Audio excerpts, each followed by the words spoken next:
আসসালামু আলাইকুম এভরিওয়ান। তো আজকে আমরা বানাবো পাটিসাপটা পিঠে। তো তার জন্য প্রথমে পুর করে নিতে হবে, পাটিসাপটার পুর। তো তার জন্য প্রথমে কড়াইয়ে 1.5 কেজি মতো দুধ নিয়েছি। এবার দুধটাকে ভালো মতো মেরে নেব। তো এবার দুধটা বেশ ভালো মতো ঘন হয়ে এসছে।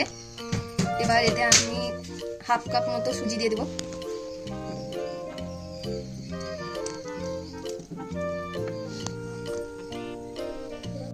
সুজিটা এবার আমি দিয়ে দিয়েছি। এবার যতক্ষণ না ঘন হয়ে আসছে আমি এভাবেই নাড়তে থাকবো। এবার আমি এতে 2-3টে মতো এলাচ কুচিয়ে দিয়ে দেবো।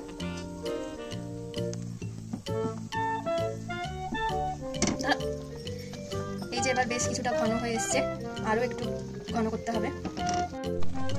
এবার স্বাদ মতো চিনি দিয়ে দেবো। আপনারাও যতটা পরিমাণ হবে দুধে সেই মতো চিনি দিয়ে দিবেন। এবার আমি এতে একটু খেজুরের গুড় দিয়ে দেবো।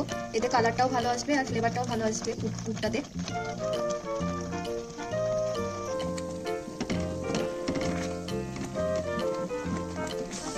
এবার এতে 1 চামচ মতো ঘি দিয়ে দেবো, এতে সুন্দর গন্ধ হবে। এবার আমি গ্যাসের ফ্লেমটা অফ করে দেবো। এই যে দেখেন এইরকম।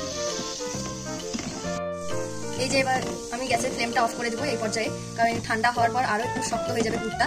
যখন এইরকম ঘনত্ব হয়ে আসবে তখন আপনারা বন্ধ করে দেবেন। এবার আমি পাটিসাপটার ব্যাটারটা গুলে নেওয়ার জন্য প্রথমে 3 কাপ চালের গুঁড়ো দিলাম।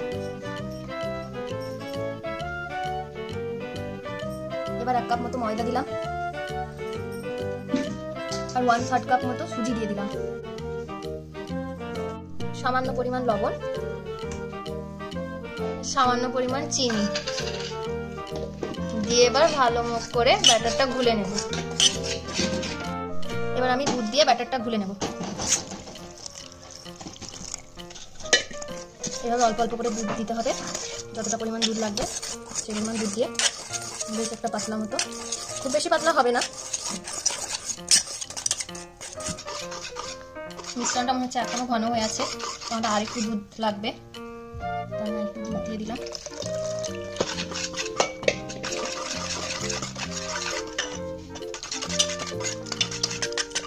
এই যে এবার মনে হচ্ছে হয়ে গেছে মিশ্রণটা। কিছুক্ষণের জন্য এবার রেস্টে রেখে দেবো, তারপর তখন পিঠেগুলো বানিয়ে নেবো। এই যে 1/2 ঘন্টা মতো রেস্টে রাখার পর আমাদের মিশ্রণটা এখন রেডি হয়ে গেছে। এবার পিঠেগুলো বানিয়ে নেব। তার আগে আমি একটু খেজুরের গুড় দিয়ে দেবো, এতে কালার এবং ফ্লেভার দুটোই ভালো আসবে।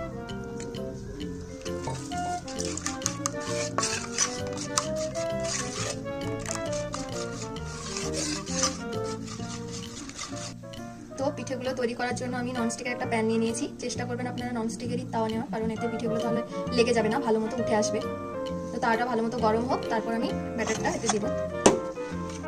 তাওয়া গরম হয়ে গেছে, এবার আমি একটু ঘি বুলিয়ে নেব। বেশ হালকা করে গোলাবো, বেশি ঘি দেওয়ার দরকার নেই এখানে।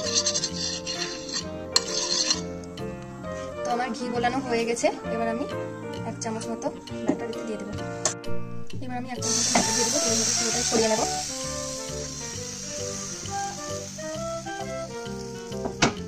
তারপর পুরটার মধ্যে দিয়ে দিতে হবে।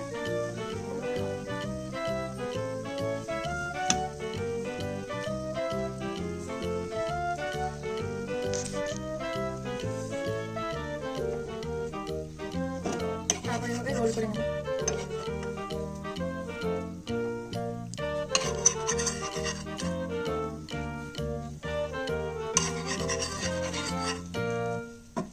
এই যে এটা আবার হয়ে গেছে, আর একটু লাল হলেই তখন তুলে নেব। এই পিঠেটা হয়ে গেছে, এবার তুলে নেব। এইভাবে বাকি পিঠেগুলো তৈরি করে নেব।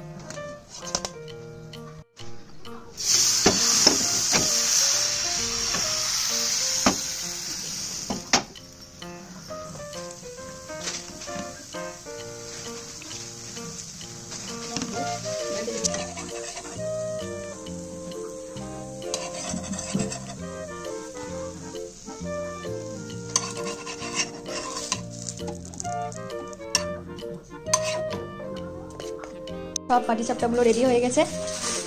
আপনারা শীতের দিনে এইভাবে বানিয়ে খেয়ে দেখবেন, আর অবশ্যই কমেন্ট করে জানাবেন কেমন হয়েছে এগুলো। আর আরও নিত্য নতুন ভিডিও দেখতে আমাদের চ্যানেলটিকে লাইক, শেয়ার অ্যান্ড সাবস্ক্রাইব করে দিন।